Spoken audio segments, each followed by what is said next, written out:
ছাত্র জনতার অভ্যুত্থানে শেখ হাসিনা ক্ষমতাচ্যুত হয়ে পালিয়ে যাওয়ার পর থেকেই কৌতূহল দেশের রাজনীতি নিয়ে। ভবিষ্যৎ শাসনভার কাদের হাতে যাচ্ছে আলোচনা আছে এ নিয়েও। এরই মধ্যে ডক্টর ইউনূসের নেতৃত্বে দেশ সংস্কারের কাজ শুরু করেছে অন্তর্বর্তীকালীন সরকার। তারা প্রয়োজনীয় সংস্কার শেষে নিরপেক্ষ একটি নির্বাচনের দিকে এগিয়ে যেতে চায়। অন্যদিকে রাজনীতিতে সরগরম বিএনপি সহ বিভিন্ন রাজনৈতিক দল। পিছিয়ে নেই ইসলামী দলগুলো, তবে বেশ কয়েকটি ইসলামী দল নিজেদের আলাদা বলয় তৈরি করতে চাইছে। ইসলামী জোট গঠন নিয়েও চলছে নানামুখী আলোচনা। শেখ হাসিনা সরকারের আমলে বিভিন্ন সময় রাজপথে সরব ছিল ইসলামী আন্দোলন বাংলাদেশ। এবার জামায়াত সহ সমমনা ইসলামী দলগুলোকে নিয়ে ঐক্য করতে আগ্রহী তারা।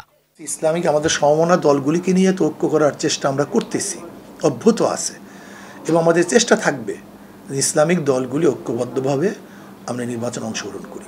৫ মে শাপলা চত্বরে সমাবেশকে কেন্দ্র করে আলোচনায় হেফাজতে ইসলাম নেতারা যুক্ত বাংলাদেশ খেলাফত মজলিসের সঙ্গে। দীর্ঘ কারাভোগের পর মুক্ত দলটির মহাসচিব মাওলানা মামুনুল হক ভাবছেন ঐক্য নিয়ে।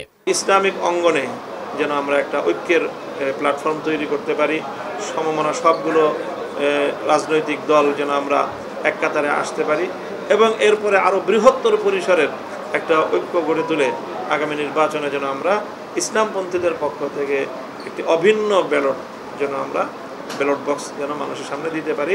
সেক্ষেত্রে মানুষ আশা করি যে ইসলামপন্থীদের জন্য তারা তাদের সমর্থনটা ব্যক্ত করবে। ডিজাইন, এলিগেন্স, বিউটি, সেরা পণ্য সবার জন্য জেভিকো।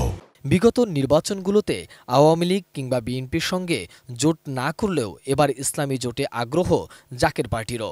14 দলীয় জোটে আমরা ছিলাম না, বিএনপি নেতৃত্বাধীন 20 দলীয় জোটে ছিলাম না। তবে রাজনীতি সবসময় চ্যালেঞ্জিং।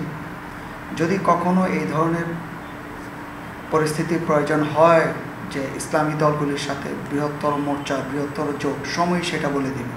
রাজনৈতিক দল ও দলের নিবন্ধন হারিয়ে জামায়াত আবার ঘুরে দাঁড়াতে চাইছে।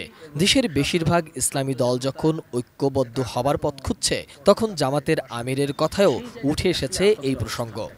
বাস্তবতার প্রয়োজনে সবাই যেহেতু ফিল করছেন, আমরাও ফিল করি। তবে সময় মতোই ইনশাল্লাহ আপনারা দেখতে পারবেন যে আমরা কোন পথে হাঁটি। এখন সবাই অনুভব করছেন যে আগামীর দিনটা এক জালিমের হাত থেকে আরেক জালিমের হাতে যাওয়া উচিত।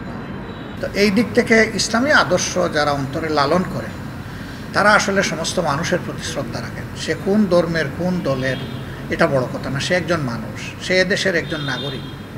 অতএব মানুষ এবং নাগরিক হিসাবে তার প্রাপ্যতার ভিত্তিতেই তার সাথে সম্মানজনক আচরণ ইসলাম করতে আমাদেরকে শেখায়। ইসলামই একমাত্র মানুষের ধর্মীয় স্বাধীনতা, জান, মাল, ইজ্জত, আবরুর নিশ্চয়তা দিতে পারে, আমরা যেটা বিশ্বাস করি। তো এই ভিত্তিতে সবাই এগিয়ে আসলে সেরকম ভালো কিছু হতেই পারে ইনশাআল্লাহ। নতুন পরিস্থিতিতে ইসলামী দলগুলো যদি এক প্ল্যাটফর্মে দাঁড়িয়ে যায়, সেটি হবে রাজনীতির চমক। মোহাম্মদ সোহাগ বিশ্বাস, এটিএন নিউজ, ঢাকা।